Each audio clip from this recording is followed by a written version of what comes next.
입지 규제 최소 구역이죠. 자, 야간 수업 듣는 게 쉽지가 않죠. 진짜 존경합니다. 야간분들은. 저한테 일하면서 공부하라면 절대 안 해요. 저는 네, 항상 일하시고 와가지고 공부하시고 정말 존경하고, 저도 이제 개인적으로 이제 주간이랑 야간이랑 수업할 때 야간에는 좀 더 이렇게 신경을 쓰려고 노력을 합니다. 힘드시고 하니까, 이렇게 공부할 시간도 없고 하니까. 그래서 저도 최선을 다할 테니까 좀 힘내십시오. 이렇게 입지게 해서고요. 이렇게 보면은 저 오늘 이제 합격자 발표가 나가지고 막 수기들이 올라오더라고요. 수기들이 막 되게 기쁘겠죠. 이렇게. 저는 이제 개인적으로는 이 공인중개사 시험이 남들은 뭐 별거 아닌 시험이라고 생각할지 몰라도 저는 인생의 전환점이 된 시험입니다. 이게 공인중개사 시험을 합격하기 전과 합격한 후의 삶이 저는 완전 달랐습니다. 아주 어릴 때부터 저는 당구장과 PC방에 입문을 하면서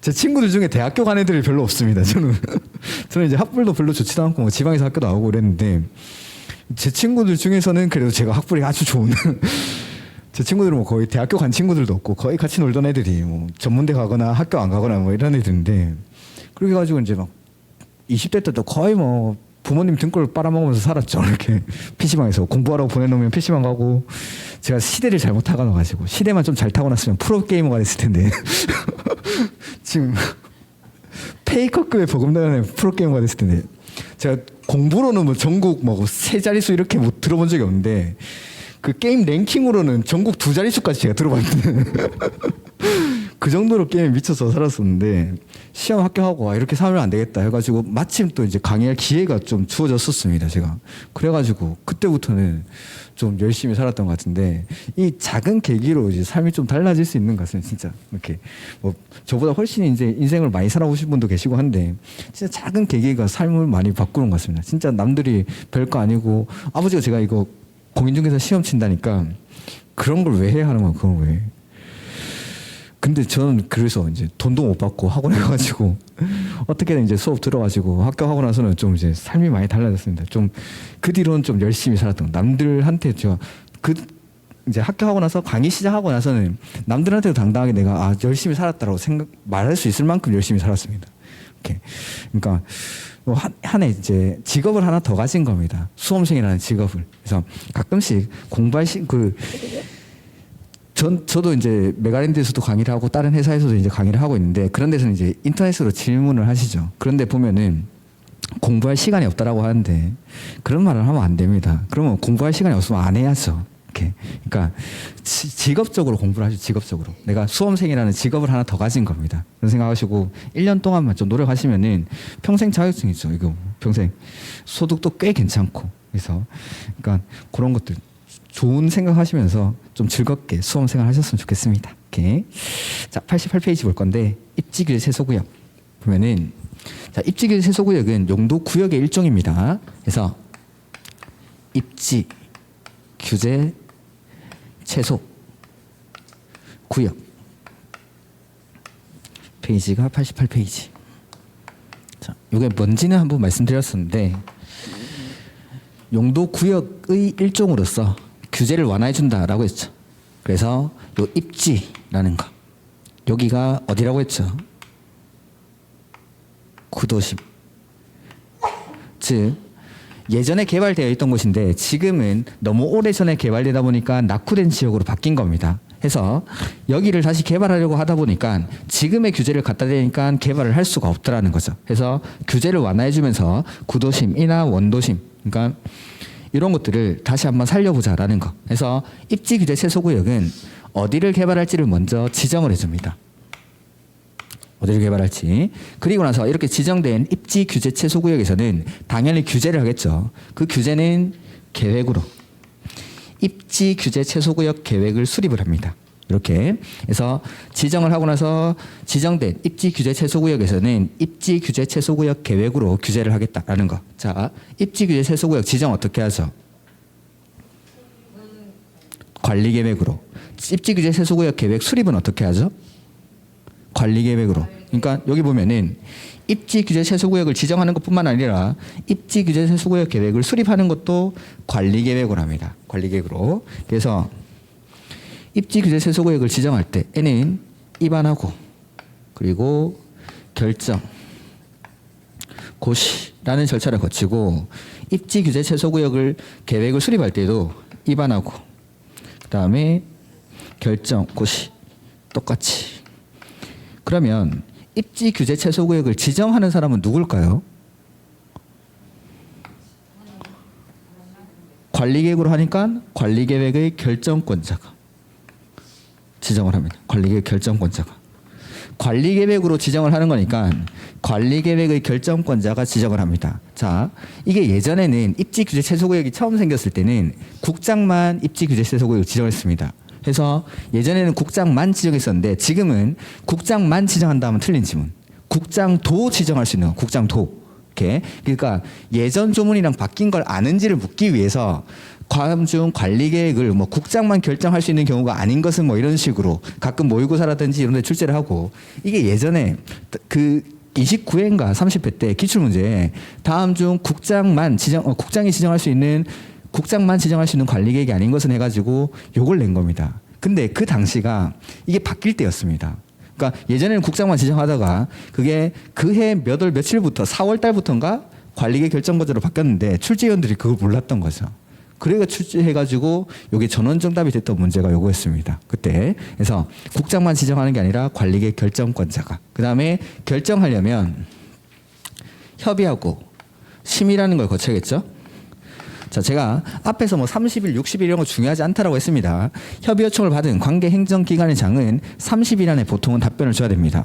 근데 여기서는 관리계획 결정에서 입지 규제 최소 구역에 대해서만큼은 10일 안에. 그러니까 이런 걸 30일 아닌 걸 기억할 겁니다. 30일 아닌 걸. 이런 것들. 그래서 지정을 보면은 도시군 관리계획의 결정권자 거기 비추. 국장만 하는 게 아닙니다. 관리계획의 결정권자가.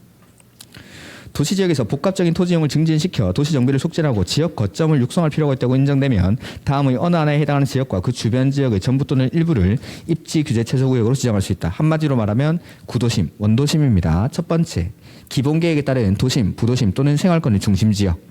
두 번째는 철도, 역사, 터미널, 항만, 공공청사, 문화시설 등 기반시설 중 지역 거점 역할을 수행하는 시설을 중심으로 주변 지역을 집중적으로 정비할 필요가 있는 지역. 이런 것들은 읽어보는 거지 뭐 달달 외울 필요까지는 없습니다.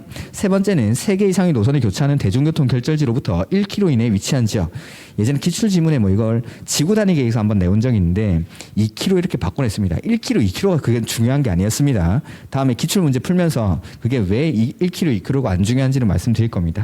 네 번째, 도시 및 주거환경 정비법에 따른 노후 불량 건축물이 밀집한 주거지역이나 공업지역. 야, 그러면 상업지역은 안 해? 라고 할 수 있지만 나머지가 싹 다 상업지역입니다. 나머지는 다 상업지역인데 상업지역 중에 이런 데를 개발하겠다라는 거. 그 다음에 도시재생 활성화 및 지원하는 특별법에 따른 도시재생 활성화 지역 중 도시경제 기반형 활성화 계획을 수립하는 지역에서 기출문제에 한번 나왔던 게 뭐냐면 다음 중 입지 규제 최소구역으로 지정할 수 없는 곳은 한번 나온 적이 있습니다. 그래서 그때 정답이 뭐였냐면 도시재생 활성화 지역 중 근린, 재생형,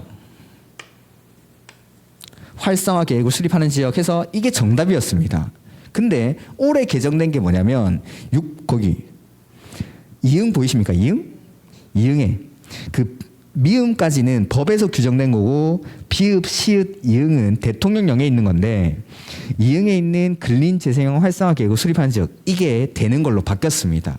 혹시 모르니까 이런 것들은 봐두시고 예전에 기출문제에서 이게 안 된다라고 시험에 한번 나온 적이 있기 때문에 이런 것들을 봐두는 겁니다. 예. 그래서 이 입지규제 최소구역이라는 건 목적 자체가 지역 거점을 육성하는 겁니다. 거점. 그러니까 근린 재생형은 말 그대로 이웃 가까이서 소규모로 가는 거겠죠. 원래는 이게 아니었는데 입지 규제 최소구역의 지정 대상 지역을 확대하면서 이걸 포함을 했습니다. 올해. 그러니까 혹시 모르니까 이런 것들은 하나 봐두는 겁니다. 기출 문제에 틀린 걸로 한번 나온 적이 있어서. 이렇게. 그다음에 뭐 비읍, 시읍 이런 것들 보면은 도시 첨단 산업단지라는 게 있고 소규모 주택 정비 사업의 시행 구역. 소규모 주택 정비 사업이라는 것도 가끔 우리 법에서 배울 때 나오긴 나오는데 우리 시험 범위는 아닙니다. 근데 예전에 정비 사업 중에 지금은 우리가 배우는 정비 사업이 없는데 그 가로주택 정비 사업이라든지 이런 조그마한 사업들이 있었습니다. 그걸 이 법을 만들어 가지고 따로 빼낸 겁니다. 우리 우리가 정비법을 배우고 나서 여러분들이 이제 나가셔서 중개하실 때 보면은 가로주택 정비사업 이런 게 있을 겁니다. 가로주택 정비사업 아니면은 소규모 재건축 사업 이런 게 있습니다. 그런 것들에 관련해서 있는 법이 요겁니다. 빈집 및 소규모 주택 정비에 관한 특례법. 요건 우리가 정비법 배우고 나서 읽어보면은 정비법에는 똑같습니다. 원래 정비법에 있던 거라서. 근데 지금은 요 가로주택 정비사업이라든지 이런 것들은 우리가 배우는 정비사업은 아닙니다. 근데 실무에 나가 보시면은 요 플랜카드가 붙어 있을 겁니다. 가로구역이라는 건 이런 겁니다. 이 도로라고 해보죠. 도로. 길, 가, 길로, 길, 가, 길로, 가로로 둘러싸인 요 하나의 블럭, 요걸 말하는 겁니다. 여기서 하는 거니까 가로구역 정비사업, 소규모로 하는 거, 소규모로. 이렇게. 그래서 이런 것들을 가로주택 정비사업 이렇게 부릅니다. 이렇게. 그래서 뭐 이런 것들이다. 그냥 한마디로 말하면 구도심. 하나하나 뭐 달달 외울 필요까지는 없습니다. 그 다음에 이렇게 입지 규제 최소구역을 지정하고 나면 계획을 수립합니다. 그 계획 안의 내용에는 우리가 안 배운 게 좀 있기 때문에 일단 이런 계획으로 규제를 한다라는 것만. 그리고 입지 규제 최소구역 지정하는 것도 계획 수립하는 것도 관리 계획으로 한다. 지정하는 사람이 그래서 결정권자가 한다. 이런 것들만. 그 다음에 고려사항은 지정하는 사람이 고려할 거니까 우리는 고려하지 말죠. 그 다음에 입지 규제 최소구역이 지정되면은 여기는 개발이 일어나겠죠. 규제가 완화되니까. 그러면은 입지 규제 최소구역으로 지정된 지역의 토지 가격은 올라갈까요? 떨어질까요? 올라가겠죠. 그래서 이 입지 규제 최소구역 안에서 개발을 하는 사람들한테는 돈 내라고 합니다. 돈 내라고. 이 사람들이 개발 행위를 함으로 인해서 이 지역의 기반시설은 부족해질 테니까. 그래서 보면은 4번에 보면 완화 기준이라고 되어 있는데 입지 규제 최소구역 수립 시 용도, 건폐율, 용적률 등의 건축 제한 완화는 무턱대고 완화해 주는 게 아니라 규제를 완화해 준다고 했죠. 근데 무턱대고 완화해 주는 게 아니라 그 지역에 지금 현재 확보되어 있는 기반시설이 감당할 수 있을 정도로만. 그래서 거기 보면 기반시설 확보 현황 등을 고려해서 적용할 수 있도록 계획하고라고 되어 있죠. 그 지역의 기반시설이 감당할 수 있을 만큼만 규제를 완화해 준다라는 뜻이고, 시도지사, 시장군수, 구청장은 입지 규제 최소구역에서의 개발사업 또는 개발행위, 여기서 개발행위 하는 사람들한테는 입지 규제 최소구역 계획에 따른 기반시설 확보를 위해서 필요한 부지 또는 설치 비용의 전부 또는 일부를 부담시킬 수 있다. 근데 입지 규제 최소구역의 지정이 되면서 토지 가격이 1억 오른 거죠. 근데 기반시설 설치 비용으로 3억 내랍니다. 개발행위 할까요? 안 할까요? 그래서 토지 가치 상승분을 초과하지 않는 범위 안에서만. 이렇게. 그 다음에 회신이라고 되어 있죠. 여기 결정권자가 결정하기 전에 잘 모르는 거 물어보는 걸 협의라고 한다고 했죠. 보통 우리 앞쪽에서 배웠던 계획들에서는 30일입니다. 그게. 근데 여기서는 10일에 동그라미 하나 해주죠. 이렇게 10일. 이렇게. 그 다음 페이지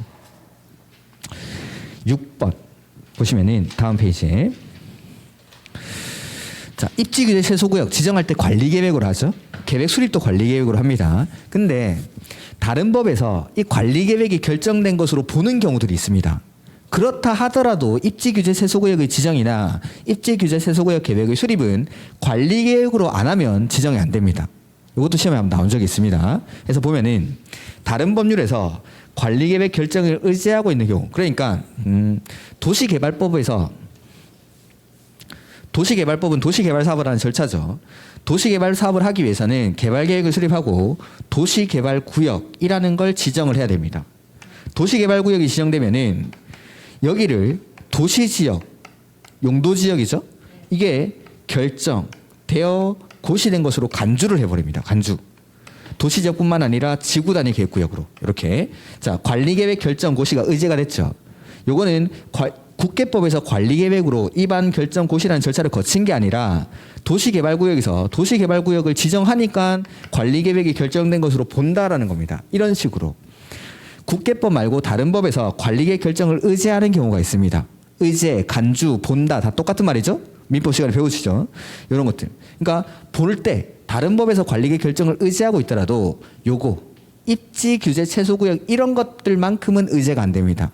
그러니까 입지 규제 최소구역을 지정하기 위해서는 반드시 이 절차를 거쳐야 된다라는 뜻입니다. 다른 법에서 의제가 안 되니까. 이것도 시험에 한번 나온 적이 있습니다. 그 다음에 기준은 누가 정한다고 했죠? 아니 기준. 국장. 기준은 무조건 국장. 그래서 여기도 기준은 국장. 기준은 무조건 국장이 정합니다. 공법에 나오는 대부분의 기준을 90페이지 동그라미 7번 보고 있죠. 그 다음에 자 입지 규제 최소 구역을 지정하고 나면 행위 제한 규제를 뭘로 한다고 했죠? 계획으로. 관리 계획으로 하는 게 아니라 입지 규제 최소 구역을 지정하고 나면 입지 규제 최소 구역 계획을 수립해서 규제를 합니다. 그러면은 이렇게 지정된 입지 규제 최소 구역 안에서 건물을 건축하려고 하는 거죠. 그럴 때는 여기 요 계획에 맞게 입지 규제 최소 구역 계획에 맞게. 그래서 입지 8번 보면은 입지 규제 최소 구역에서의 행위 제한은 용도 지역 및 용도 지구에서의 토지 이용 및 건축물의 용도, 건폐율, 용적률 높이 등에 대한 제한을 강화하거나 완화하여 따로 뭘로 정한다고 돼 있죠? 입지 규제 최소 구역 계획으로. 그러니까 여기가 입지 규제 최소 구역이 주거 지역에 입지 규제 최소 구역을 지정을 한 겁니다. 그러면은 여기서는 어떤 건물을 지을 수 있는지를 보기 위해서는 주거 지역의 행위 제한을 보면 안 됩니다. 그걸 보는 게 아니라 입지 규제 최소 구역 계획을 봐야 이 지역에서 어떤 건물을 지을 수 있는지가 나옵니다. 그러니까 지정된 입지 규제 최소 구역에서는 규제를 입지 규제 최소 구역 계획으로 하겠다. 계획으로. 그다음에 다른 법률을 적용의 특례인데 이런 것들은 외워야 되니까 일단 놔두십시오. 그래서 지정이 되면은 규제를 완화해 준다고 했으니까 다른 법률에서 일정한 규정들을 적용하지 않을 수가 있습니다. 부설 주차장 같은 것들, 종로 같은 데다가 주차장 새로 만들려면 힘들겠죠. 그런 것들입니다. 그다음에 뭐 보면은 주택법에 따른 주택의 배치 박스 안에 있죠. 주택법에 따른 주택의 배치, 부대복리시설 설치 기준, 대지 조성 기준 이런 것들, 부설 주차장의 설치, 그다음에 미술 작품의 설치라는 게 있는데 이건 뭐냐면 외우는 건 다음에 하겠습니다. 그 일정 규모 이상이 되는 건물에 들어가 보면은 들어가거나 아니면 건물 앞에 보면은 꼭 있는 게 있는데 현관에 큰 유화가 걸려 있거나 그런 게 없으면은 조각품이 앞에 있습니다. 도로변에 그겁니다. 그거는 건축주가 미술을 사랑하고 예술을 사랑해서가 아니라 법에 그거 설치하라고 돼 있습니다. 그래서 미술 작품을 일정 규모 이상이 되는 건물에는 반드시 설치를 해야 되는데 그걸 완화해 주겠다라는 겁니다. 그다음에 하나 더 추가된 게 공개공지인데 요거는 우리가 건축법에 가면 배울 겁니다. 뭔지. 그래서 이런 것들, 그 다음에 나머지 내용은 일단 놔두십시오. 그 다음에 옆에 둘 이상의 용도지역에 걸치는 대지에 대한 적용 기준 나오죠. 지금 보지 않을 겁니다. 다음 페이지. 지구 단위 계획이죠. 자, 지금까지 했던 거 보면은 용도지역 했고, 용도지구 했고, 용도구역 했고, 용도구역의 일종으로 입지 규제 최소구역 했습니다. 그 다음에 요거 지구 단위 계획. 저는 이제 수업을 할 때 요 순서대로 그냥 하는데 우리 책 같은 경우에는 법 조문 순서대로 써져 있습니다. 그래서 지구 단위 계획이 먼저 나와 있습니다. 93페이지.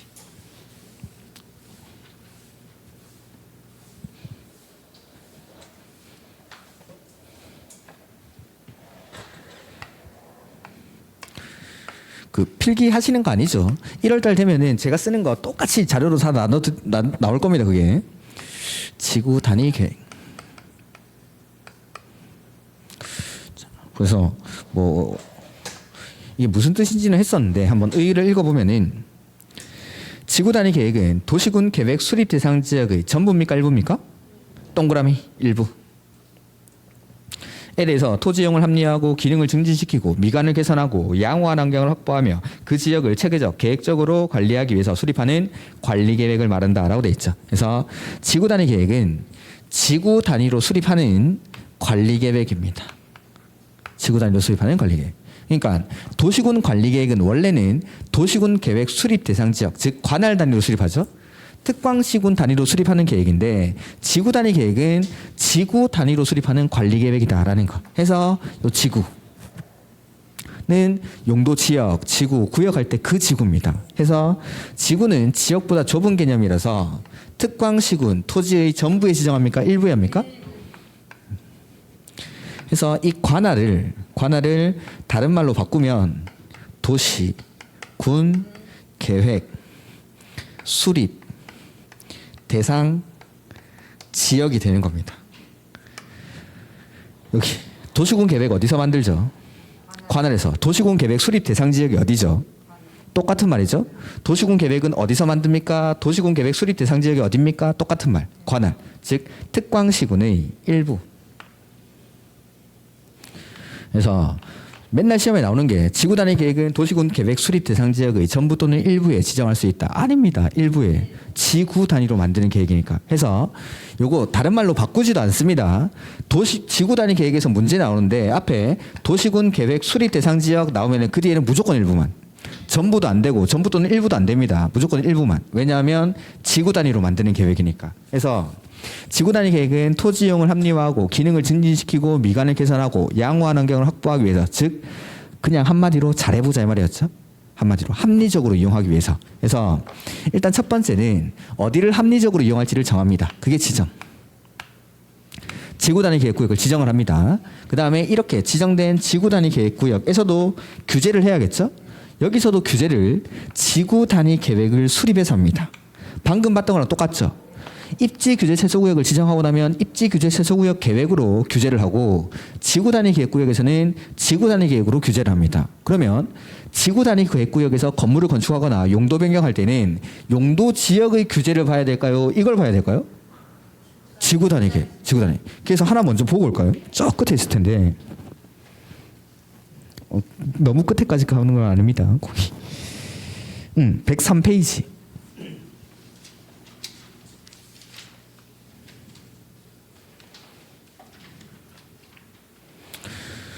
그 5번에 보면은 지구 단위 계획구역에서의 건축 등 이렇게 나오죠.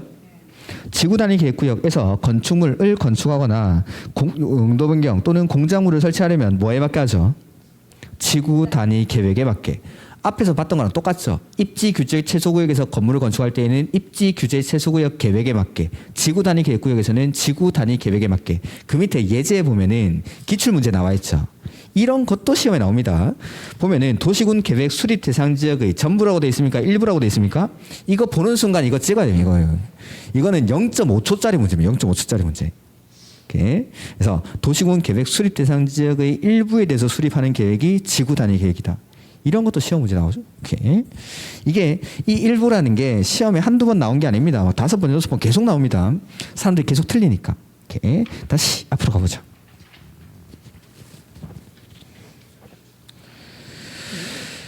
그래서 가로 2번에 보면은 지구 단위 계획의 수립이라고 돼 있죠. 그래서 지구 단위 계획은 다음의 사항을 고려해야 한다. 뭐 고려하는 건 우리는 하지 말죠. 오케이. 그 다음에 동그라미 2번에 기준 누가 정할까요? 네, 기준은 국장. 기준은 국장. 지금 93페이지 보고 있죠? 93페이지 맨 밑에 지구 단위 계획 수립하는 기준은 국장. 기준 나오면 그냥 무조건 국장입니다. 다음 페이지. 그래서 뭐 그 기준들 됐습니다. 이런 것도. 그 다음에 가로 3번 지구 단위 계획구역 지정 어떻게 합니까? 지구 단위 계획 수립은 어떻게 하죠? 네, 가로 3번 그거. 지구 단위 계획구역 및 지구 단위 계획은 관리 계획으로 결정한다. 올해 기출 지문입니다. 옆에 기출 표시 보이죠? 옆에 조그마한 것이 시장 군수가 위반한 지구 단위 계획구역의 지정 변경에 관한 관리 계획은 시장 군수가 직접 결정한다. 이것도 나왔고, 지구 단위 계획구역의 지정이랑 지구 단위 계획의 수립은 관리 계획으로 한다. 그것도 시험에 나왔습니다. 오케이. 그다음에 지구 단위 계획구역의 지정. 자, 일단 지구 단위 계획구역을 먼저 지정을 합니다. 지정을. 자, 입문 과정에서 제가 말씀드렸는데 지구 단위 계획구역은 토지 이용을 합리화하기 위해서 지정한다라고 했죠. 자, 토지 이용을 합리화하기 위해서 지정하는데 합리화의 가능성, 여지가 큰 곳은 개발이 이미 끝난 곳입니까? 개발이 시작되는 곳입니까? 그래서 지정은 원칙. 개발이 시작되는 곳에다가 지정을 합니다. 그러니까 전에도 한번 그렇지만 여기 지구 단위 계획구역이라는 건 서울시, 특별시 입장에서 봤을 때 특별시는 도시군 계획 수립 대상 지역이죠. 무조건 일부. 서울시 입장에서 전부가 될 수는 없습니다. 서울시의 일부에다가 지정합니다. 요 일부가 어디냐면 개발이 시작되는 곳들. 개발이 시작되는 곳. 그래서 보면은 임의적 지정이라고 되어 있는데 이 개발이 시작되는 곳들이 전부를 지정할 수도 있고 일부를 지정할 수도 있다. 그러니까 여기에 일부, 전부 또는 일부가 나오니까 저걸 계속 바꾸는 겁니다. 개발이 시작되는 곳들은 전부나 일부. 근데 도시군 계획 수립 대상 지역 이 말 나오면 그 뒤에는 무조건 일부만. 이렇게. 여기로 원칙은 임의적 할 수 있다가 원칙입니다. 할 수 있다. 할 수 있다.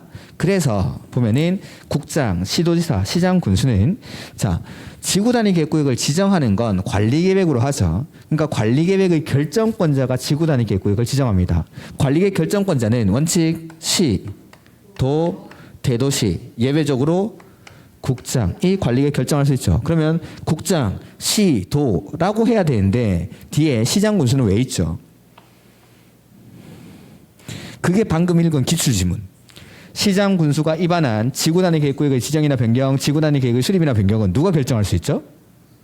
시장 군수가. 그래서 지구단위 계획에 대해서만큼은 시장 군수도 결정 권한을 가집니다. 그래서 그 시장 군수가 들어가 있는 겁니다. 뭐 별로 뭐 큰 의미를 안 두셔도 되는데 시장 군수, 뭐 국장, 시도지사, 시장 군수 이렇게 써져 있는데 그게 결정권자라는 거. 관리계 결정권자. 그래서 시장 군수는 지구 단위 계획에 대해서는 결정할 수 있습니다. 이렇게. 그래서 전부나 일부 밑줄 하나 하시고 지구 단위 계획구역을 원칙은 해야 됩니까? 할 수 있습니까?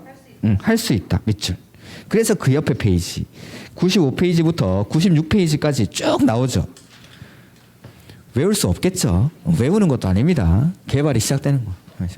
그래서 자 1번에 용도지구 요거는 제가 조금 이따 말씀드리겠습니다. 왜 하는지.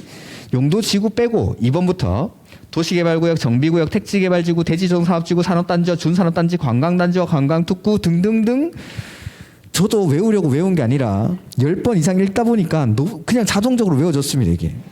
제가 이 책을 몇 번이나 읽었겠습니까? 엄청 읽었지.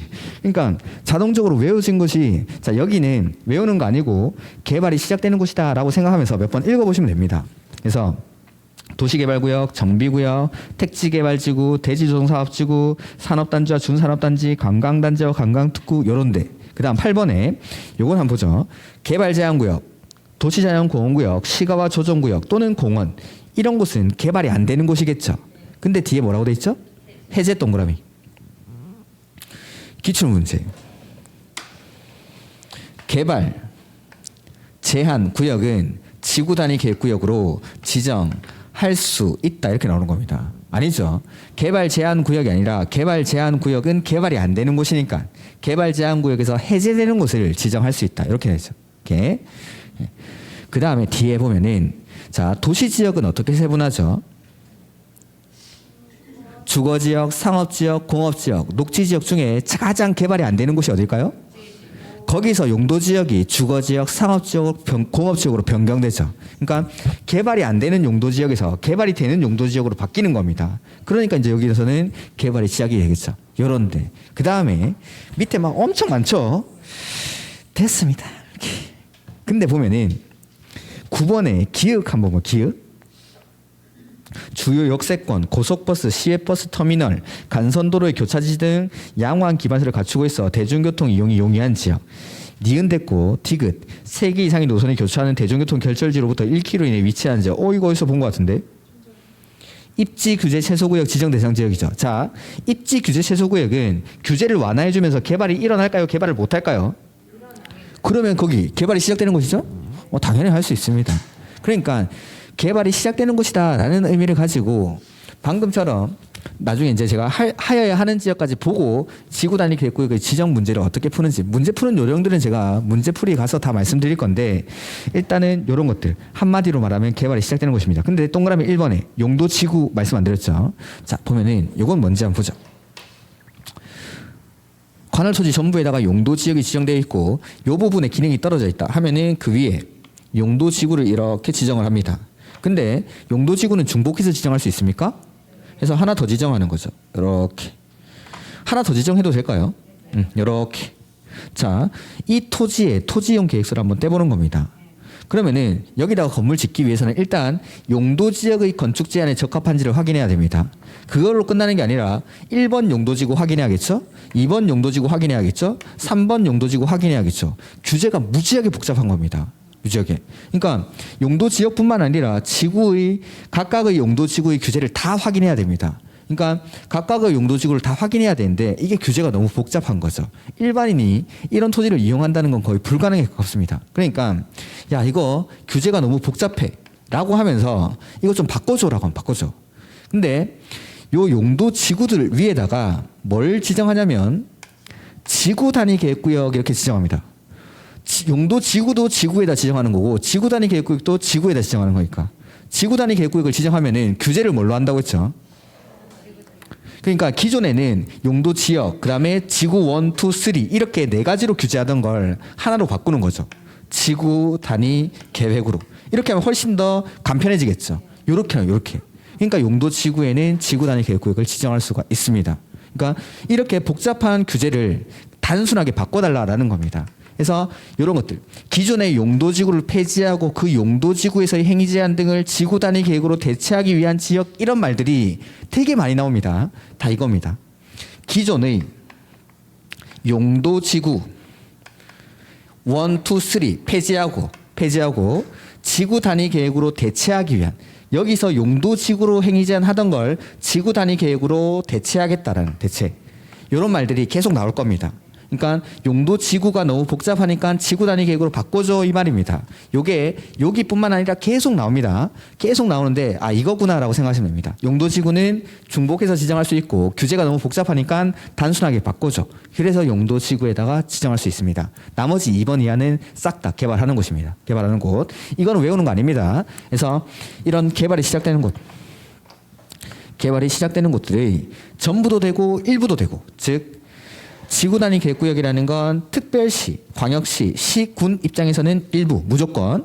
근데 여기는 개발이 시작되는 곳은 전부를 지정할 수도 있고 일부를 지정할 수도 있고. 그래서 도시군 계획 수립 대상 지역이란 말이 나오면 그 뒤에는 반드시 일부만. 근데 도시개발구역, 정비구역, 택지개발지구, 대지조사업지구 지금 보시는 특정한 지역, 지구, 단지가 나오죠. 그 뒤에는 전부가 나와도 되고 일부가 나와도 되고. 원칙은 해야 됩니까? 할 수 있습니까? 임의적이라는 거. 이건 외우는 게 아니라 외울 건 따로 있습니다. 해야 되는 지역들. 그래서 거기 다음 페이지 보시면 96페이지. 이번에 보면 필수적 지정이라고 돼 있죠. 요거는 하여야 한다. 그래서 원칙은 할 수 있지만 예외적으로 하여야 한다가 있습니다. 하여야 한다. 이걸 외울 겁니다. 이걸 하여야 한다. 여기는 반드시 지정을 해야 됩니다. 그래서 박스 안에 있는 말들을 제가 이쪽에 옮겨 보겠습니다. 첫 번째는 정비구역. 두 번째는 택지개발지구입니다. 택지개발지구. 요게 기흥, 니은에 써져 있죠? 그리고 그 위에 동그라미 1번에 보면은 다음에 해당하는 지역으로서 시행되는 사업이 끝난 후 미출. 10년 동그라미. 그래서 정비구역이나 택지개발지구에서 사업이 끝난 후 얼마가 경과하죠? 10년. 이 경과하면 꼭 지정을 해야 됩니다. 오케이. 그다음에 세 번째는 순서를 조금 바꾸겠습니다. 공원. 네 번째는 시가화 조정구역에서 해제되거나 다섯 번째는 녹지지역에서 주거지역, 상업지역, 공업지역으로 변경되는 지역입니다. 이런 곳 중에서 면적이 30만 제곱미터 이상인 지역. 자, 해서 보면은 동그라미 2번에 다음에 해당하는 지역으로서 체계적, 계획적 또는 관리가 필요한 지역으로서 그 면적이 30만 제곱미터 이상 미출. 동그라미 2번에 박스 안에. 그래서 밑에 부분은 기역에 시가화 조정 또는 구역 또는 공원에서 해제 미출.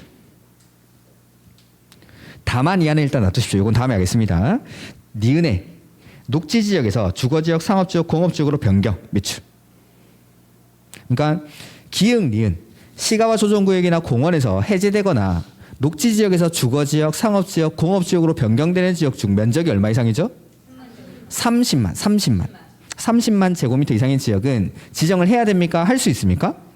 하여야 한다. 이걸 외워야 됩니다. 이걸. 그래서 자 보면은 여기 이제 유의하셔야 되는 게 앞에 있는 거. 자 지금 박스를 잘 보십시오.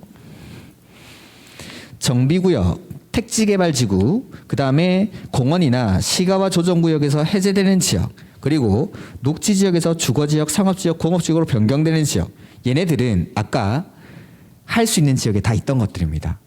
할 수 있는 지역에. 그래서 정비구역은 아마 3번에 있었을 거고 택지개발지구도 한 4번인가 5번에 있었을 거고 8번에 있던 게 개발제한구역, 시가화 조정구역, 도시제한공원구역, 공원에서 해제되거나 녹지 지역에서 주거지역, 상업지역, 공업지역으로 변경되는 지역. 요거는 다 할 수 있는 지역입니다. 그러니까 요것만 나오면 전부나 일부를 할 수 있다 이렇게 돼야 되는데 요 뒤에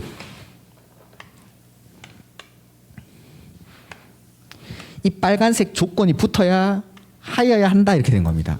그러니까 시험에 자주 내는 게 이거 살짝 빼고 냅니다. 택지개발지구는 지구단위 계획구역으로 지정하여야 한다. 아닙니다. 택지개발지구는 할 수 있는 거고 택지개발지구에서 사업이 끝나고 나서 10년이 경과해야 하여야 한다가 되는 겁니다. 그러니까 빨간색 박스를 살짝 빼고 냅니다. 왜냐하면 사람들은 다 두 문자만 외우니까. 앞에 있는 이걸 두 문자를 따가지고 이것만 외우니까 뒤에 걸 살짝 빼고 내버립니다. 그러면 엄청 헷갈리네요. 그래서 요 빨간색 박스가 들어가야 하여야 한다가 되는 거. 그래서 요거 빼고 내는 거. 그러니까 공원에서 해제되는 지역은 지구단위 계획구역으로 지정하여야 한다. 아닙니다. 할 수 있다. 근데 공원에서 해제되는 지역 중 면적이 30만 제곱미터 이상일 때 하여야 한다. 이렇게 되는 겁니다. 그래서 요거 살짝 빼고 내는 거 주의하시고. 그래서 외워야 되는 건 아까 개발이 시작되는 것들을 외우는 게 아니라 요거 외웁니다. 요거. 그래서 지정에서는 문제 나오는 게 이러이러한 지역은 지정할 수 있다. 아니면 하여야 한다. 이렇게 문제가 나옵니다. 이렇게. 그러니까 지정에서 문제가 나왔을 때는 맨 끝에 할 수 있다로 끝나는지 하여야 한다로 끝나는지 그걸 보는 겁니다. 하여야 한다로 끝났을 때는 이 5개 빼고는 싹 다 틀린 지문. 싹 다. 무조건. 그다음에 할 수 있다로 끝났을 때는 앞에 걸 보는 거죠. 그래서 여기가 개발이 시작되는 곳이다 하면 옳은 지문인데 개발이 안 되는 곳이다 하면은 틀린 지문. 이렇게 구분하셔야 됩니다. 그래서 아까 개발 제한 구역은 지구 단위 계획 구역으로 지정할 수 있다 이렇게 했죠? 아닙니다. 개발 제한 구역은 개발이 안 되는 곳이죠. 그런 것들은 틀린 지문. 개발 제한 구역에서 해제되는 곳. 여기는 할 수 있다로 끝났으면은 요 앞에 게 개발이 되는 곳인지 안 되는 곳인지 그걸 알아보라는 겁니다. 그걸 구분할 수 있는지를 물어보는 거고 하여야 한다로 끝나면은 이거 외웠는지 물어보는 겁니다. 이거 외웠는지. 그러니까 이걸 외워야 됩니다. 이렇게 해서 하여야 한다로 끝나면 이 5가지 말고는 그냥 무조건 틀린 지문입니다. 그래서 지정에서 문제가 나오면은 맨 끝에 할 수 있다로 끝나는지 하여야 한다로 끝나는지를 보고 요 문제를 푸셔야 됩니다. 해서 이거는 외워야 됩니다. 자, 그 공인중개사 학원을 거의 대학교처럼 다니시는 분들이 몇 분 계시죠? 한 3학년, 4학년 이렇게. 그 엄마를 보니까 아들이 너무 답답한 겁니다. 아들이. 그 아들 이름이 뭔지 아십니까? 정택입니다. 초등학생인 정택이가 보기에도 엄마가 너무 답답한 거죠. 정택이는 초등학생이죠? 10살입니다. 10살. 정택이 몇 살이죠? 10살. 그래서 정택이가 엄마 이제 내가 할게. 엄마 끌어놓은 동영상으로 내가 이제 공부할게. 그래서 정택이가 공부를 시작했습니다. 정택이가 공부를 시작했는데 이게 다른 건 다 할 만한데 한 과목이 너무 어려운 거죠. 그게 뭐냐면 공시법이에요. 공시법. 그래서 정택이는 공시법 교수님만 보면 동영상 공시법 교수님만 보면 노 하는 거 노 이렇게 정택 공시 노 이렇게 그 엄마가 물어보는 겁니다. 정택아 너 왜 공시법 교수님을 그렇게 싫어해? 공시법 점수가 몇 점이냐면 30점이에요. 30점. 정택 공시 노 이렇게 얘네는 지정을 해야 됩니까? 할 수 있습니까? 하여야 한다. 정택이 몇 살이죠?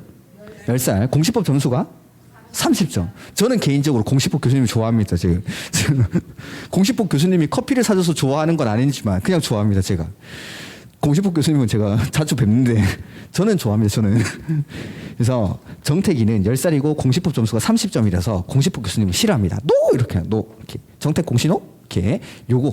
그래서 하여야 한단지 할 수 있단지를 가지고 구분을 합니다. 하여야 한단지 할 수 있단지. 그래서 이런 것들.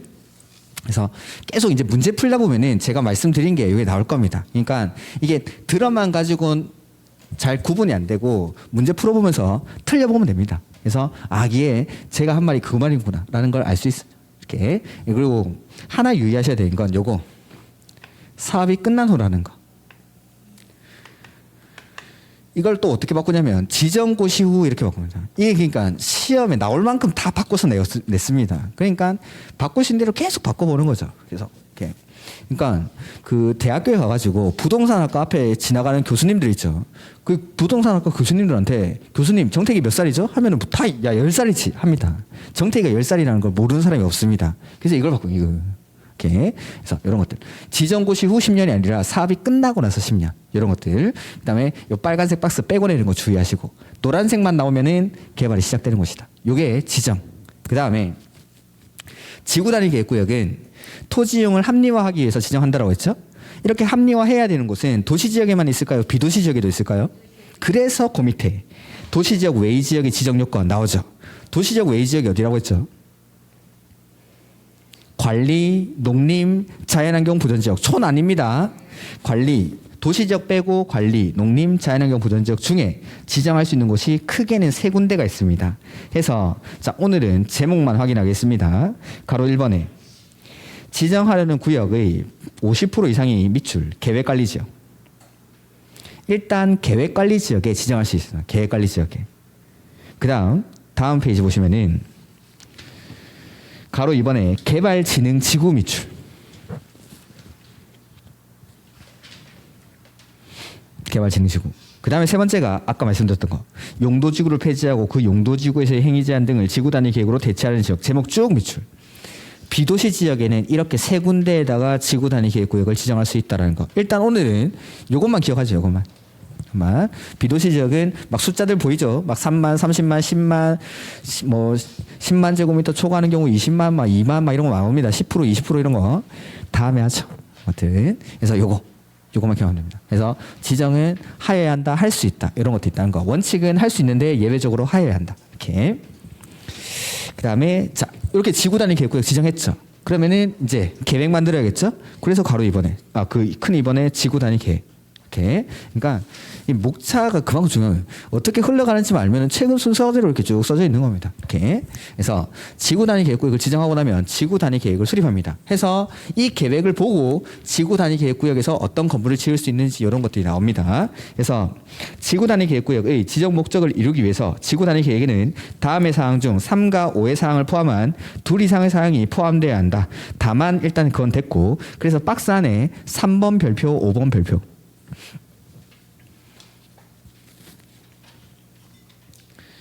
지구 단위 계획을 수립하면은 이 2개는 무조건 들어가는 겁니다. 그래서 지구 단위 계획에서도 문제 나올 때 뭐뭐뭐는 지구 단위 계획에 포함되어야 한다 이렇게 나옵니다. 되어야 한다 앞에는 3번 아니면 5번만 나와야 됩니다. 될 수 있다 하면은 나머지도 나와도 되는데 되어야 한다 이렇게 끝나면은 3번, 5번 아니면 다 틀린 지문. 그래서 문제가 이렇게 나오기도 합니다. 다음 중 지구 단위 계획에 포함되어야 하는 사항으로 틀린 것은 아니면은 포함되어야 하는 것이 아닌 것은 이렇게 나옵니다. 야, 2개인데 어떻게 문제네? 라고 할 수 있지만 한번 보죠. 나올 수 있는지. 3번. 기반시설의 배치와 규모 쭉 밑줄하고 기 동그라미. 5번에 건축물의 용도 제한에 용 동그라미 해놓을까요? 그 다음에 건폐율, 용적률, 건축물 높이의 최고한도, 최저한도 요 2개는 꼭 들어가야 되는 거. 문제를 어떻게 내냐면 자 지구 단위 계획을 수립하는데 지구 단위 계획에 꼭 들어가야 되는 건 기반 시설의 배치와 규모, 그 다음에 건축물의 용도 제한, 그 다음에 건폐율, 용적률, 건축물 높이의 최고한도, 최저한도 해서 2개밖에 없죠.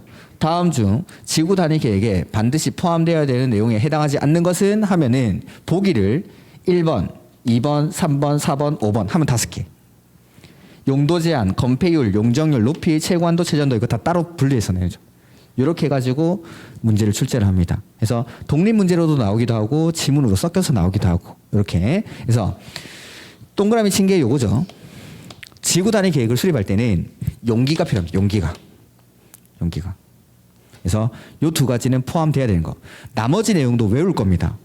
우리가 제가 지금까지 수업했던 것 중에 뭐 계획의 내용을 수업한 게 없는데 딱 하나 한 게 뭐냐면 관리 계획의 내용 했습니다. 관리 계획의 내용. 도시군 관리 계획의 내용이 뭐죠?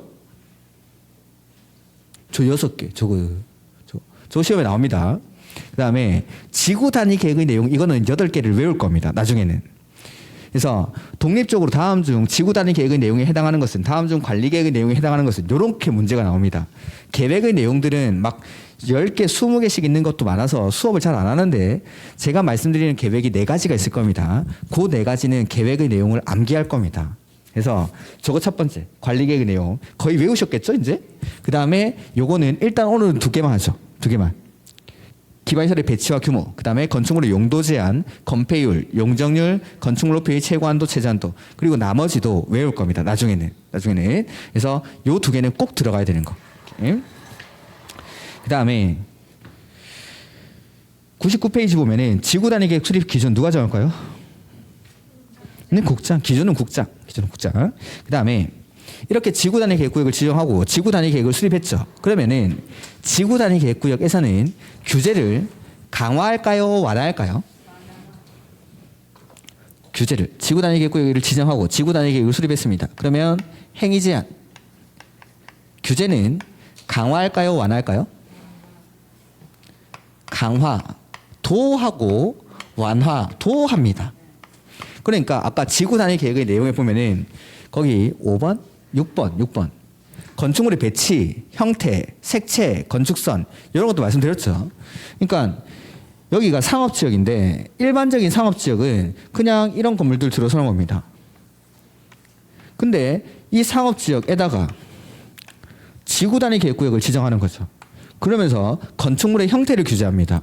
우리 동네는 이런 직사각형 모양 건물 짓지 마 하는 거죠. 그러면 여기는 되게 특수한 공법을 써서 특이한 형태의 건물이 들어설 수밖에 없는 겁니다.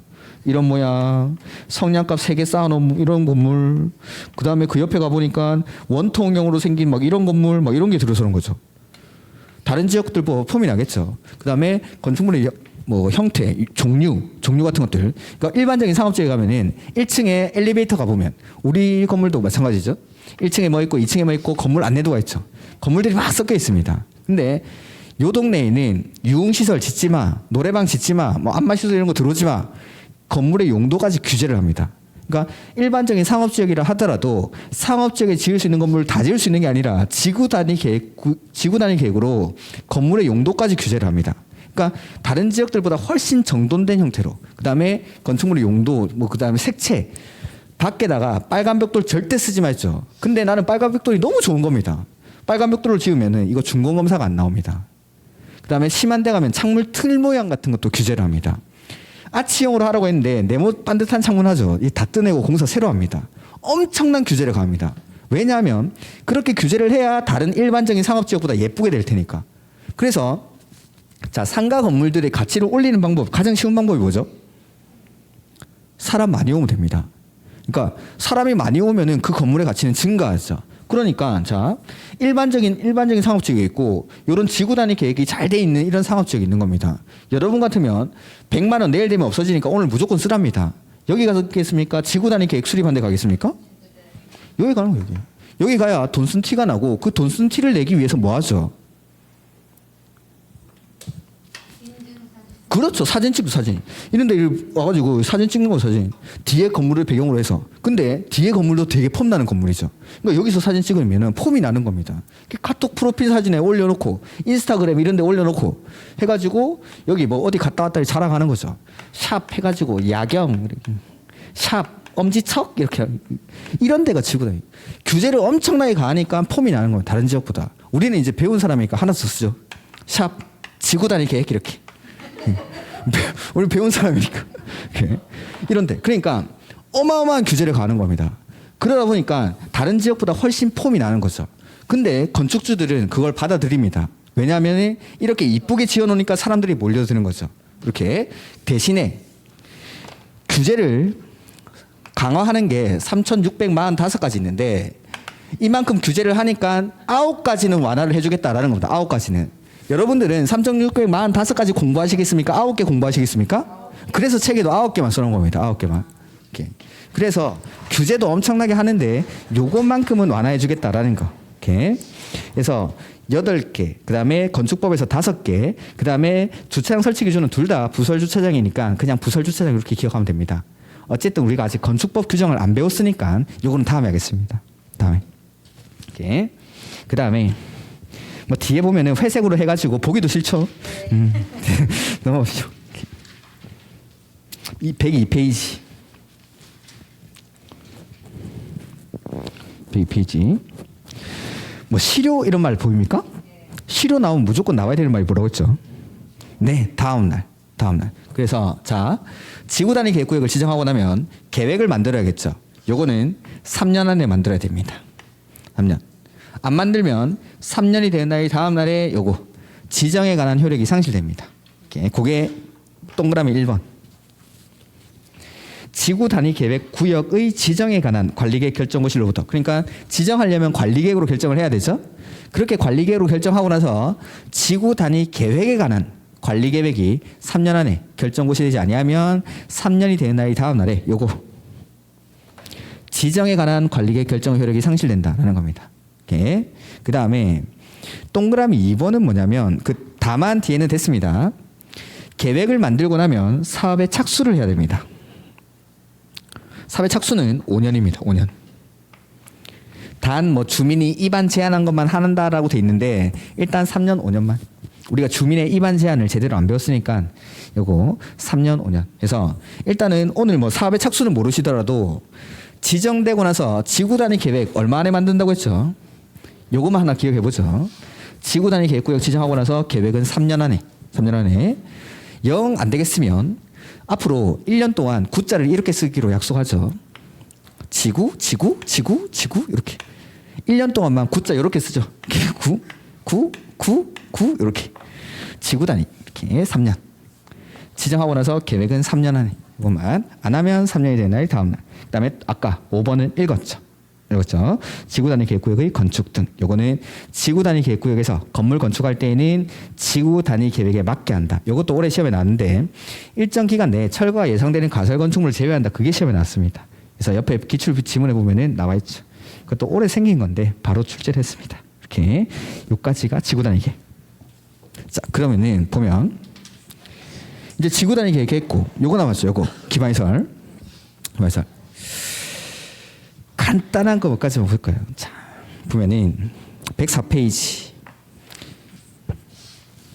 기반시설과 도시군 계획시설 이렇게 돼 있죠. 우리가 전에 용어의 정의에서 한번 했었는데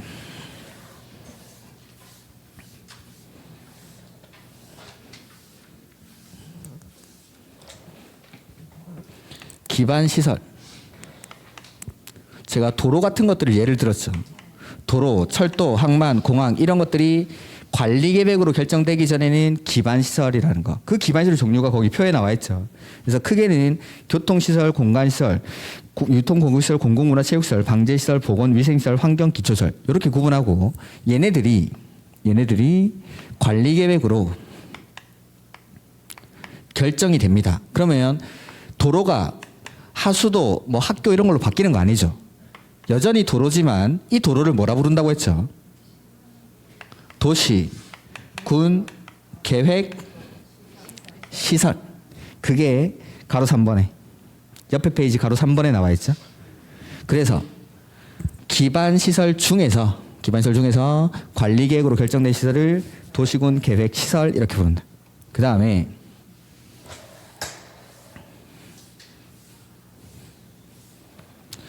도시군 계획시설 요걸 설치하거나 정비하거나 개량하는 사업을 뭐라 부르죠? 도시, 군, 계획, 시설, 사업 이렇게. 그래서 자, 그거는 저 좀 뒤로 가야 됩니다. 어디 나오냐면 111페이지. 그래서 도시군 계획 시설 사업 맨 밑에 도시군 계획 시설 사업이란 요거 기반시설이 아니죠. 기반시설이 아니라 이거 도시군 계획 시설을 설치, 정비, 개량하는 사업을 말한다. 111페이지 맨 밑에. 그래서 요것들 좀 정리하시라고 했죠. 그래서 기반시설이 관리계획으로 결정되면 도시군 계획 시설로 바뀌고 그리고 그걸 설치하거나 정비하거나 개량하는 사업을 도시군 계획 시설 사업. 그 다음 도시군 계획 시설 사업이랑 도시 개발 사업 이랑 정비 사업 요 세 가지 사업을 묶어서 뭐라 부른다고 했죠? 도시, 군, 계획, 그냥 사업. 시설 사업은 이거. 이렇게. 요거는 앞에 있을 거야. 앞에 용어의 정의에.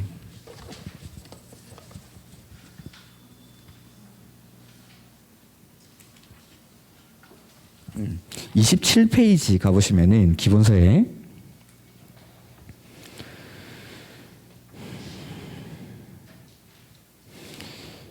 26페이지 가로 8번, 그 다음에 가로 11번, 가로 12번 이렇게 나와 있는 거.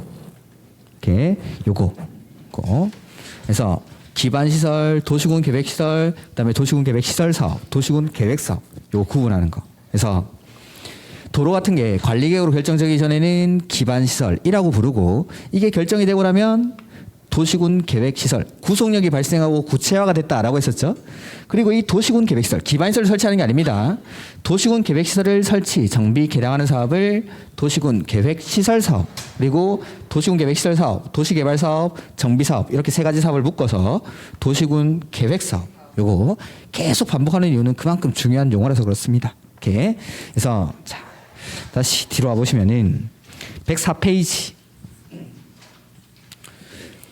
법에서는 기반 시설을 이렇게 분류를 합니다. 이렇게. 자, 근데 요게 이제 올해 시험에 나왔었는데 어떻게 나오냐면 다음 중 기반 시설의 종류와 그 연결로서 틀린 것은 해서 뭐 도로는 교통시설이다. 이렇게 해가지고 연결 다른 거 했던 거 이런 거 고르는 겁니다. 근데 뭐 다 외워야 되긴 외워야 되지만 보면은 교통시설부터 예를 한번 들어보죠. 도로, 철도, 항만, 공항, 주차장, 자동차 정류장, 궤도 이런 게 교통시설이라는 걸 모르는 사람은 대한민국에 거의 없습니다. 이런 걸 외우지 말라는 거죠. 그러니까 읽어보고 너무나 교통시설인 게 당연하다. 그런 거 외우는 게 아닙니다. 근데 이런 것도 교통시설이야 하는 것들 위주로 보겠습니다. 해서 보면은 도로, 철도, 항만, 공항, 주차장, 자동차 정류장, 궤도 이런 것들은 당연한데 뒤에 밑줄 안 하죠. 차량 검사 및 면허시설. 이거는 교통시설. 그다음에 공간시설은 광장, 공원, 녹지, 유원지, 공공공지 뭐 따로 표시할 거 없는 것 같습니다. 읽어보시면 되겠죠. 그다음에 유통공급시설은 유통업무설비, 수도, 전기, 가스, 열공급설비, 방송통신시설 요거 밑줄 안 하죠.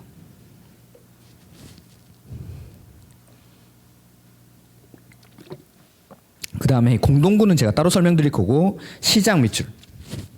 자, 시장은 기반시설입니다. 시장은. 근데 옆에 보시면은 뭐 백화점 이런 건 기반시설 아닙니다. 작은 글씨만 있는데 시장은 기반시설이라는 거. 그 중에서 유통공급시설. 그 다음 유류저장 및 송유설비 뭐 이런 것들은 송유관 같은 것들이니까 당연히 기반시설이겠죠. 그 다음에 공공문화체육시설은 학교, 공공청사, 문화시설 및 공공필요성이 인정되는 체육시설, 연구시설, 사회복지시설, 공공직업훈련시설, 청소년 수련시설. 이렇게 빨리 읽은 이유는 그냥 읽어보면 된다 이 말이죠. 그냥 읽어보면은 크게 특이한 건 없죠. 그 다음에 방지시설. 보면은 하천, 유수지, 저수지 말고 뒤에 거부터 보죠. 방화설비, 불 막는 데죠. 방풍설비, 바람 막고, 방수설비, 물 막고, 사방설비, 모래 막고, 방조설비, 파도 막고, 불 막고, 바람 막고, 물 막고, 파도 막고 이런 것들. 당연히 방제시설입니다. 그러니까 당연히 시험에 안 나오겠죠. 앞에 있는 세 가지 밑줄, 하천, 유수지, 저수지. 방자 들어가는 건 당연히 방제시설이고 앞에 있는 세 가지 그게 시험에 나옵니다. 하천, 유수지, 저수지. 하천 같은 것들은 홍수에 대비하는 거죠. 유수지나 저수지, 물 가둬놓는 건 가뭄에 대비하는 거 이런 것들. 그 다음에 보건위생시설. 앞에 장사시설이 이렇게 돼 있죠. 예전에는 묘지 관련 시설이랑 장례시설 이렇게 나눠놨었는데 그걸 합해서 장사시설 이렇게 부릅니다. 납골당, 봉안당 이런 것들입니다. 이렇게 그 공동묘지 이런 것들. 장례 관련된 거. 그래서 묘지 관련 시설이랑 장례 시설 이걸 합쳐서 장사 시설 이렇게 바꿨습니다. 그다음에 도축장. 그다음에 종합 의료 시설. 얘네 공통점이 뭐죠? 귀신 나오는 데입니다. 귀신 나오는 데. 도축장에 무슨 귀신이 나와요? 소돼지 귀신이 나오죠? 이렇게. 귀신 나오는 데. 그다음에 환경 기초 시설 보면은 하수도. 자, 아까 유통공급시설에 보면은 수도 있죠. 두 번째. 수도는 유통공급시설입니다. 수도, 유통공급시설에. 근데 하수도는 환경기초시설. 이것도 좀 구분하시고. 수도는 유통공급시설인데 하수도는 환경기초시설. 그 다음에 폐기물 처리 및 재활용시설. 그 다음에 빗물 저장 및 이용시설. 요거는 밑줄 하나 해놓을까요? 새로 생긴 거라서. 빗물 저장 및 이용시설. 그다음에 수질오염 방지시설 있고 폐차장은 동그라미 하죠. 역대 가장 많이 나온 게 이거. 폐차장을 교통시설로 계속 바꿔냈습니다. 폐차장은 교통시설 아니고 환경기초시설. 이렇게. 그래서 표시해드린 것들 위주로만 보면 됩니다. 그게 시험 나오는 그거. 다른 것들은 뭐 크게 낼 게 없죠. 그 다음에 요거는 이제 법에서의 분류인데 옆에 보면 세분 가능한 기반시설이라고 돼 있죠. 맨 앞에 도로, 자동차 정류장, 광장 거기만 밑으로 안 해줘. 도로, 자동차 정류장, 광장. 어떻게 세분되는 데까지는 모르셔도 좋습니다. 지금은. 근데 세분할 수 있는 건 세 가지. 도로, 자동차 정류장, 광장 해서 저번에 뭐 그 밑에 예제가 있어. 그 기출 문제입니다. 다음 중 자동차 정류장의 세분에 해당하지 않는 것은 이렇게 나온 적이 있습니다. 근데 그건 자동차 정류장이 어떻게 세분되는지를 외워서 푸는 게 아니라 위에 보시면은 도로가 세분되는 것들 보면 일반 도로, 자동차 전용도로, 보행자 전용도로, 보행자 우선도로, 자전거 전용도로, 고가도로, 지하도로 도로로 다 끝나죠. 광장이 세분되는 거 보면은 교통광장, 일반광장, 경관광장, 지하광장, 건축물 부설광장, 광장으로 다 끝나죠. 그래서 정답이 교통광장. 그래서 뭐 시험에 낼 수 있는 게 자동차 정류장이 어떻게 세분되는지 그거밖에 낼 수가 없는 겁니다. 다른 건 다 도로로 끝나고 다 광장으로 끝나고. 근데 몇 가지 좀 유의해야 되는 게 있는데 그런 것들은 다음에 보겠습니다. 일단은 대통령령으로 세분할 수 있는 건 세 가지밖에 없습니다. 도로, 자동차 정류장, 광장 해서 요 세 가지는 대통령령에서 이렇게 세분을 합니다. 이렇게. 그 다음에 이번에 그 밑에 보면은 가로 3번은 제가 말씀드렸죠. 요거 도시군 계획시설이란 기반시설이 관리계획으로 결정되면 요거 도시군 계획시설 이렇게 된 거. 그다음에 그러면은 이걸 어떻게 설치하냐라는 거. 이거 도시군 계획시설을 어떻게 설치하느냐. 너무 힘드신 것 같으니까 다음 주에 보도록 하죠. 이렇게. 그래서 도시군 계획시설의 설치 관리. 그 뒤에 보면은 광역시설을 어떻게 설치하고 관리하는지. 그다음에 공동구를 어떻게 설치하고 관리하는지 이런 것들이 나올 겁니다. 그거는 제가 다음 주에. 일단은 요거 여기 써놓은 거, 요 용어들은 좀 반드시 기억을 하시고. 자, 오늘 수고 많으셨고 다음 주에 뵙도록 하겠습니다. 수고하셨습니다.